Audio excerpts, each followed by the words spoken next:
All right, we are back talking a little bit about tornadoes. So I want to start off with a brief definition. What is a tornado? Well, by definition, a tornado is a rapidly rotating column of air in contact with a cloud and the ground. Now, tornadoes can vary immensely in the type of tornado you actually are seeing, the shape, and even the size and the wind speed. Some tornadoes, in fact, many tornadoes are relatively small, only a couple hundred yards wide. However, very rare cases you can see very large tornadoes. The world record confirmed has been, I believe, upwards of 2.5 miles, and there are some storms that are rumored to have had tornadoes that are even wider than that. When it comes to tornadoes, the United States is absolutely the king. We see about 1,000 each year. And in some cases, it can be even more than that. I believe the record is somewhere around 17 or 1800 that occurred in, I believe it was 2004. Tornadoes are very widespread in that they can happen in any state in the United States. They have happened in every state, and they can technically occur at any time of the year and at any time of day. But most of the time, you're going to see these with supercell thunderstorms. So what happens with a tornado that allows us to actually get the part that we see is that we've got wind shear going on. So this is the ground, right? And we've got westerly winds blowing from the west, right, aloft. And typically we'll have southerly surface winds. And what this does is you kind of end up with a bit of horizontal rotation. So kind of like this, right?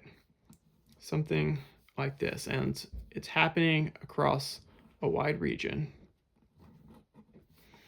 And so you can kind of think of this as like kind of like a rolling cylinder of air that's kind of spinning like this. And this is important because while this right currently, as we're drawing it and understanding it, is kind of parallel to the ground, if it was to get picked up, it would suddenly look more like this, right? If it were suddenly to become oriented vertically. And I'm not mentioning to you that possibility for no reason, because this is exactly what happens, and this is how we actually get tornadoes to occur. And we're going to talk more about that in just a second. All right, we are back, still thinking about tornadoes here. So what can happen is, remember that column of air we were just talking about? In this example, we've got that column of air. It's just kind of existing, right? At this point, we're still thinking about it as being kind of parallel to the ground in this little cylinder. But let's imagine we've got a thunderstorm which comes along, right? And thunderstorms have updrafts. All thunderstorms have updrafts, right, in order to exist. And if we have a thunderstorm which comes into the same region as our little vortex tube, it can have an updraft which is actually going to pick this tube up, and it's going to be able to, as you see in the illustration here, kind of bend it, and eventually you'll start turning this horizontal circulation into a vertical circulation, which is typically going to be cyclonic on the southern side of the storm. So cyclonic just means it's rotating counterclockwise, and then it's going to be anticyclonic on the north side of the storm, or rotating clockwise. And this serves as the foundation of that rotating updraft we talked about with supercell thunderstorms, the mesocyclone. So here we have an example of our tube that's already been stretched vertically and tilted vertically, and so you've got this rotating updraft at this point, because we already had rotation from the horizontal wind shear, and suddenly that got picked up vertically, so now we have a combination of both rotation and an updraft. So as a result of this, we get a mesocyclone, and as it's stretched upward by the storm, remember, these storms can have very intense updrafts, sometimes, I believe, reaching over 100 miles an hour, if my memory serves me correct. So as the storm is building vertically, it's stretching this rotation. And as you stretch the rotation, it becomes tighter. Think of it as an ice skater on an ice skating rink, and they're doing a circle around and around and around. But as they tuck their arms in, kind of pull themselves in, you'll notice they start spinning faster. And that just goes back to the concept of the conservation of angular momentum, which is kind of a thing we see it more in physics, but it does show up in meteorology, because meteorology is, after all, just the physics of the atmosphere. So it's important to remember, as the rotation increases, we're going to see a drop in pressure at the bottom of this cloud. And with that drop in pressure, we are going to see something called a wall cloud. If you have a wall cloud, it's often an indicator that you're about to possibly have a tornado. Not every time.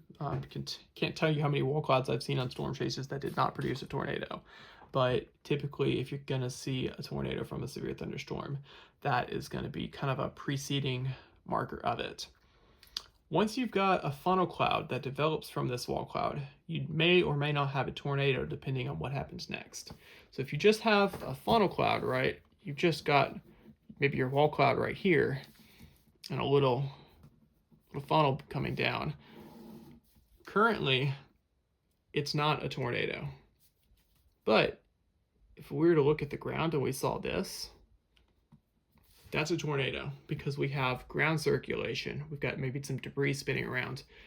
If you see this, this means you've got a tornado, right? Even though this bit in the middle is not filled in.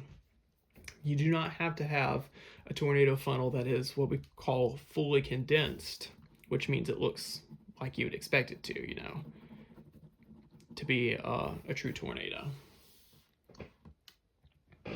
And this is a beautiful picture of a tornado that Miss Shaley saw in 2019 in Oklahoma on the UTM storm chase. If you're interested in that, you can actually talk to Miss Shaley or Dr. Scott, and they can give you more information about this trip. I have been on this trip twice and seen tornadoes both times. It's been part of the best experience of my college career. Here's another tornado, a very famous one here, of Joplin, Missouri. This was an EF5 tornado that happened in 2011. This is one of the most devastating and deadly tornadoes in United States history. Here's a crazy example. This is from Pilger, Nebraska in 2014. These are twin tornadoes, and I believe I know they're both major tornadoes. I can't remember if they were both violent tornadoes or not, which would mean EF4 or greater, but I believe that at least one of them was.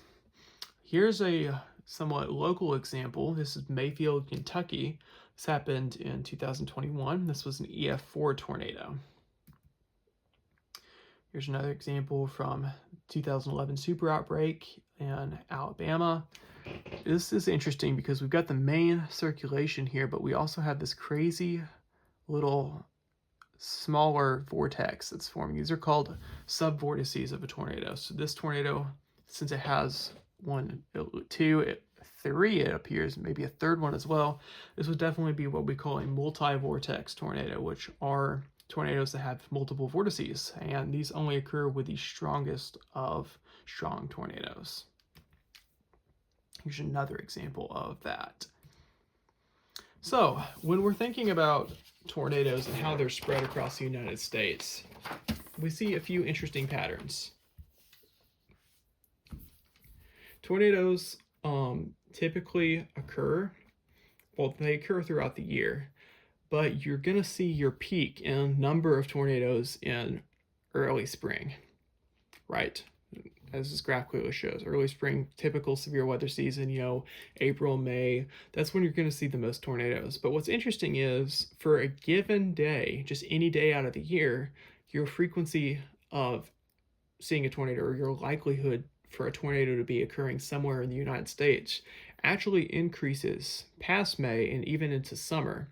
So if you're just thinking about when is a tornado likely to happen on any given day, the answer is going to be more like middle of May through July. But if we're thinking about what part of the year has the most tornadoes overall, it's still going to be that classic spring tornado season. And the reason for this is you're typically just going to have tornado outbreaks in the spring and large organized systems that come through and sometimes spawn dozens of tornadoes, which really beefs those numbers up. But as you get more into late May and even the summertime, you're still going to have these strong thunderstorms, which are going to occur in the plains all throughout the summer, which can oftentimes see a tornado or two with those. Another thing that is important to realize is that tornadoes are inherently tied to the jet stream. So this map shows tornado distribution across the United States. And this image is from what you might see in early summer or spring. You've got a large density of tornadoes down in the south. And that is because the jet stream at this time of the year is still further south. But as you go later into the year, especially late summer, we've got a lot more tornadoes found further north, and that's because the jet stream actually migrates north.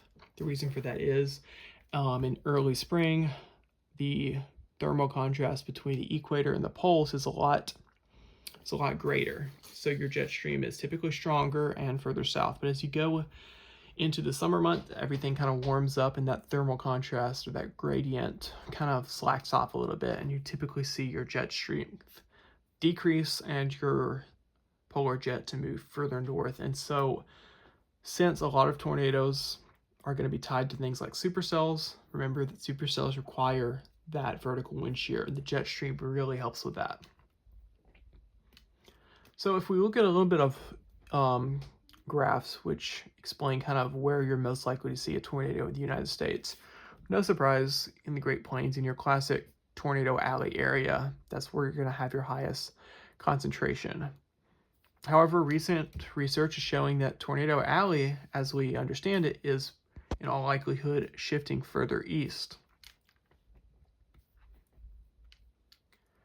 So as you see here, this is the typical classic tornado alley. But this entire zone is where you have a large number of tornadoes which could still occur for any given year.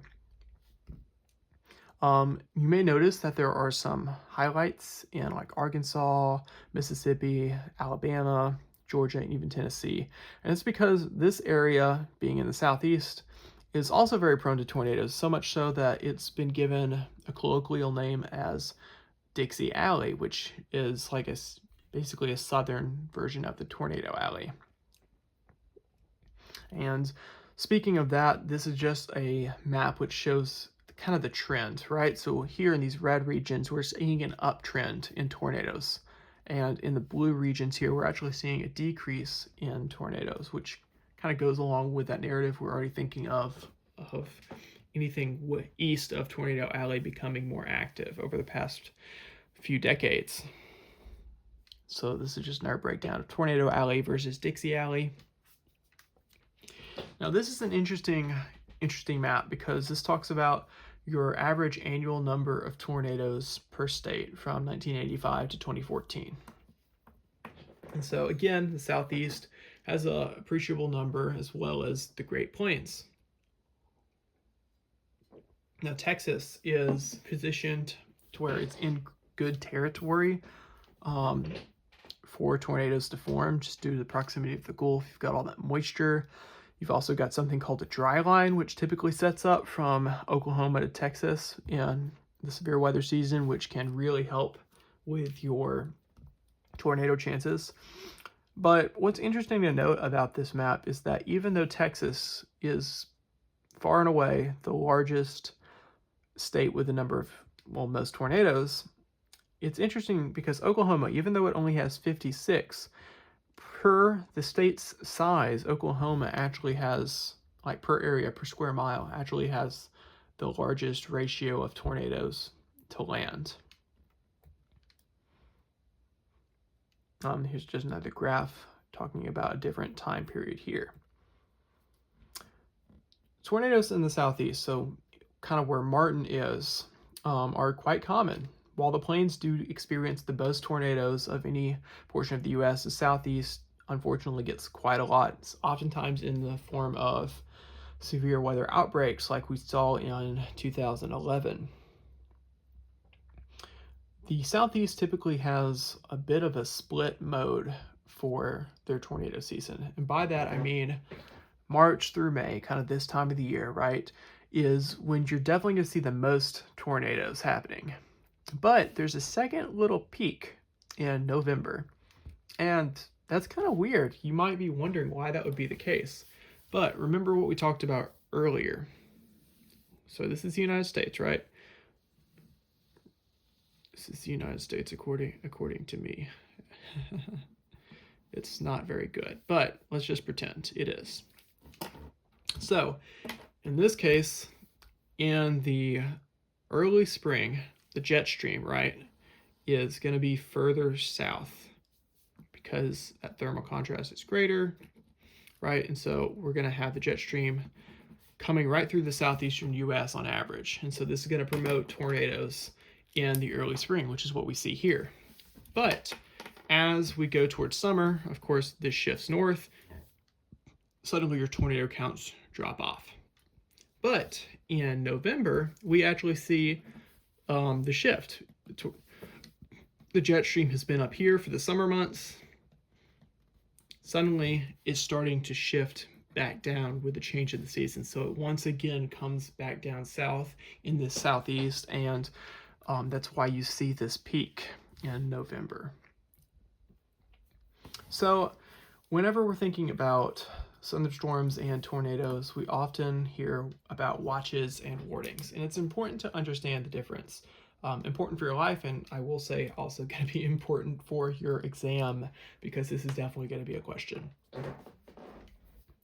Watches are whenever you have all the ingredients. You've got the instability, you've got maybe the wind shear, the moisture, everything you would need for a storm is looking like it's coming together. And the National Weather Service will say, hey, this looks like we could have severe weather this afternoon, right? Could. We are not seeing it happening right now. It's just all the ingredients are coming together. Just like you're making cookies, you've got everything on the kitchen table, but you haven't actually made the cookies, and they're definitely not ready to eat yet. But whenever we've got a tornado warning or a severe thunderstorm warning or a flash flood warning, that means the cookies have been baked. They're done. They are ready to enjoy. Well, in the case of a tornado warning, I wouldn't say enjoy, but you understand what I mean. There's an ongoing threat. We've got a tornado on the ground. We have a severe thunderstorm dropping 1-inch hail or 58-mile-an-hour and up winds like we talked about earlier. So if you're in the path of a storm like this, if you know that you're under a watch, that means you don't have to do anything right away, but you should stay very tuned in to the current weather conditions and how they might be changing soon. But if you've got a warning, that's your time to take action. That's your time to get to shelter, to get underground if possible in the case of a tornado warning, or to get indoors if at all possible if you're outside. So this is just another map which kind of breaks down the average number of tornado watches per year. This is a 20-year average, and it kind of goes like you'd expect. Tornado Alley and the southeastern United States are really the hot zone for that. This is another interesting map which kind of just shows all the areas in black which have had a tornado warning from 2002 to 2021, and then all the areas in white which just haven't.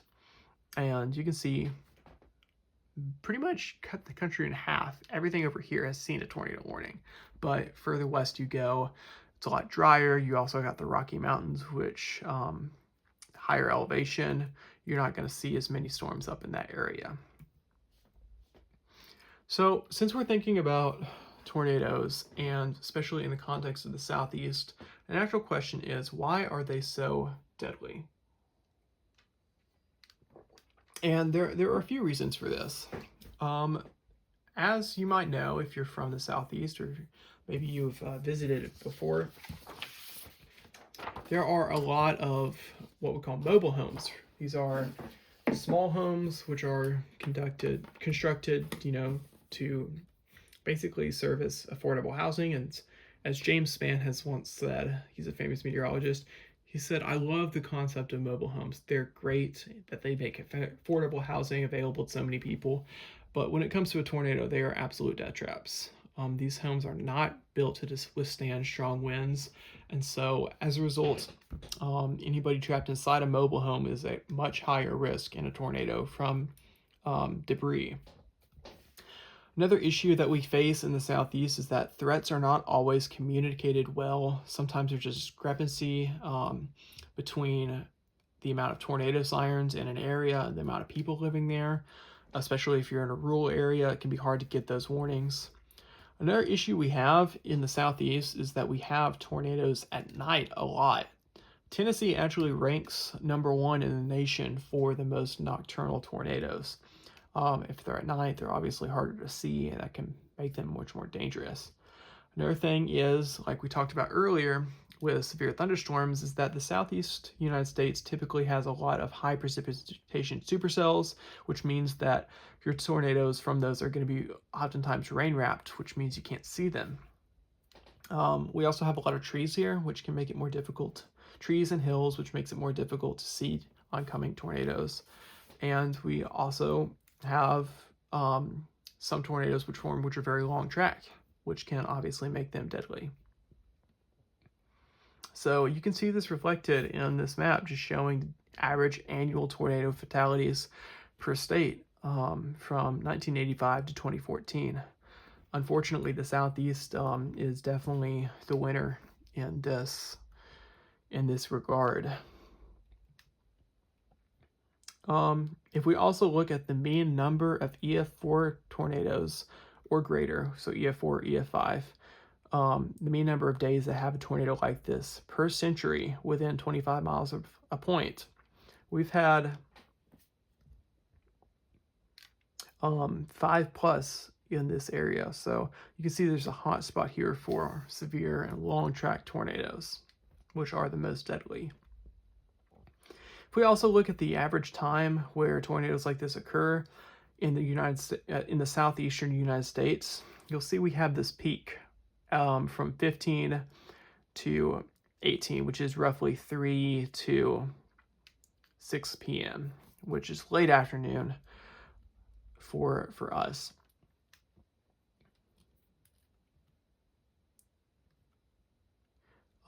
This is a graph which talks about how many nocturnal tornadoes are occurring in a region or in each state. So that is calculated by looking at the percentage of tornadoes that are occurring at night to the total amount of tornadoes you're seeing. And in Tennessee, incredibly, roughly 45%, that's almost half of all tornadoes that we receive, are occurring at night. And talking about path length earlier, you can kind of see that again in the southern United States. You actually see much higher average path length within 40 kilometers of a point. So tornadoes are actually evaluated not based off of how wide they were, but how strong their winds were. And even though there is technology which exists, which allows us to measure wind speeds, the way we actually do it is not by going out to a tornado and holding out an anemometer to gauge these wind speeds. Instead, we use the damage left behind by the tornado to kind of back out an estimate for the tornado's wind speeds.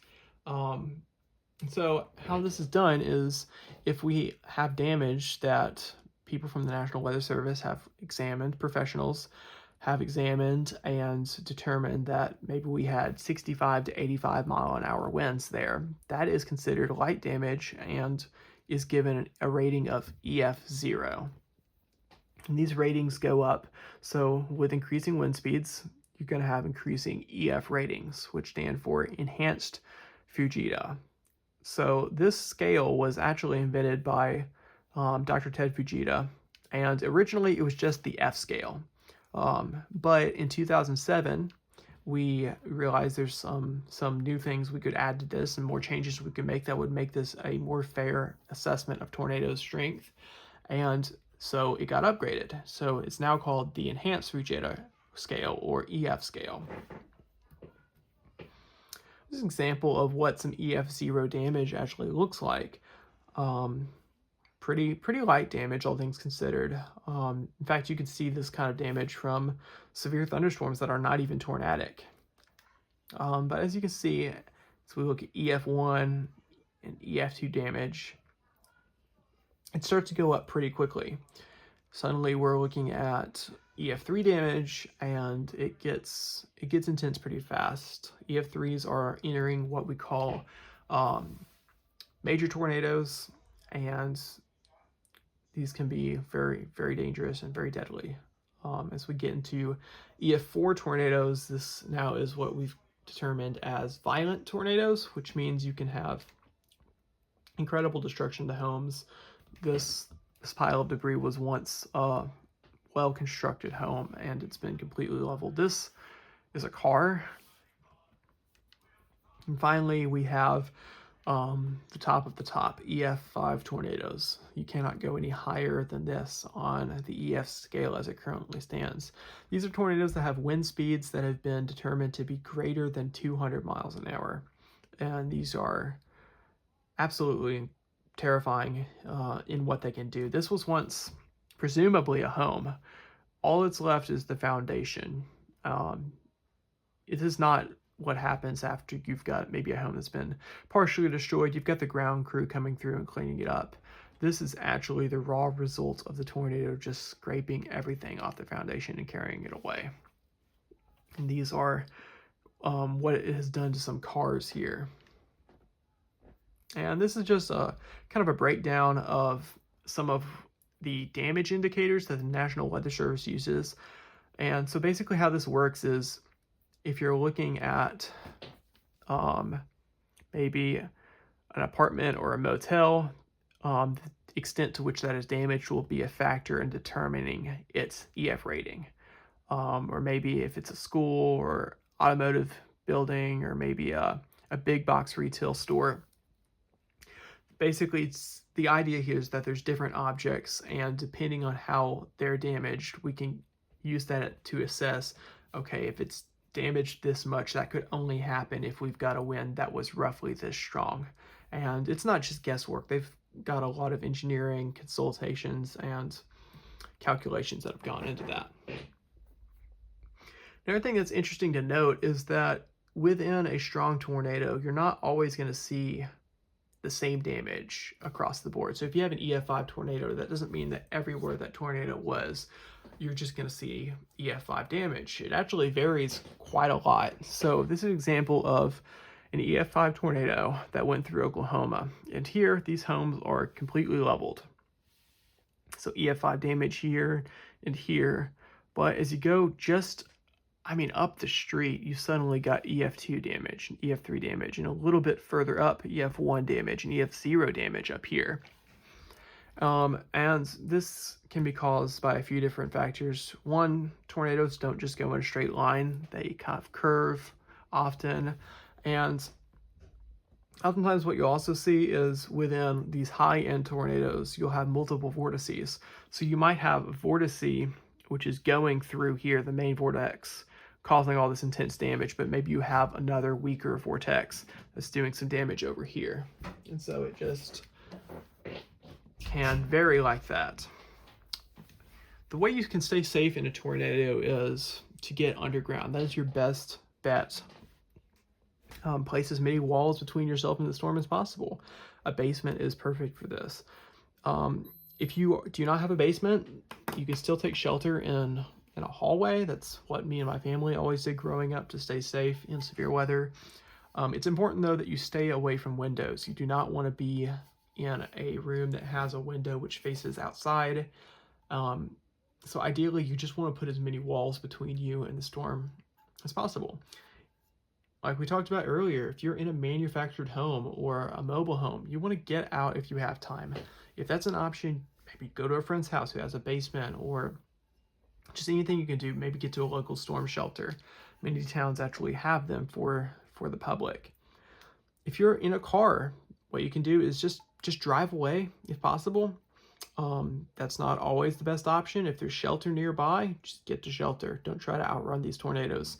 Tornadoes can easily go north of 60 miles an hour. So they not only can outrun your car, another thing you might not be thinking about is that they can drop damage in the path of you, so you might not be able to get to where you're going. And also tornadoes, they are not limited by roads. You might have to go down a road to get away from one, but the tornado can just cut straight across a field. You might not have that luxury, so something to keep in mind. If you are in a car, whatever you do, do not park underneath a highway overpass. And the reason for this is if we've got a highway overpass here, which is just classic overpass, maybe you've got a pylon in the middle here. Right? If you try to park under here in a car, sure, you're going to be protected from any hail that's falling on you, but you've got the berm here and you've got the roof above you. So what's actually going to happen is as this tornado approaches, the wind speeds are actually going to get pinched. They're going to get funneled through here, and they're actually going to be increasing. So you're actually going to be dealing with worse winds than if you were just caught out in the open. So it's never a good place to be. That does it with our talk for tonight. Let me or Miss Shaley know if you have any questions, and I will see you next week.